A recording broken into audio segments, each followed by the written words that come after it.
প্রচণ্ড গরমে দেশে মরুর উত্তাপ, তাপমাত্রা ছাড়াচ্ছে আগের দিনের রেকর্ড। গ্রামগঞ্জে লোডশেডিংয়ে দিশেহারা মানুষ, কাল থেকে বৃষ্টির সম্ভাবনা।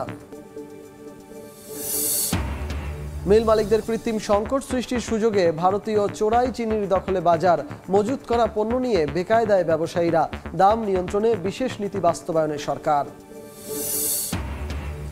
আধুনিক যুগেও বসছে মানুষ বেচা কেনার হাট, বয়স শক্তি সামর্থ্য অনুযায়ী নিজেকে বিক্রি করেন শ্রমিক।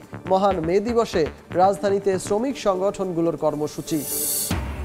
2 মাসের নিষেধাজ্ঞা শেষে মাছ শিকারে নদীতে জেলেরা আশানুরূপ ইলিশের দেখা না পেলেও জালে উঠছে অন্যান্য মাছ, সামনে সরবরাহ বাড়ার আশা।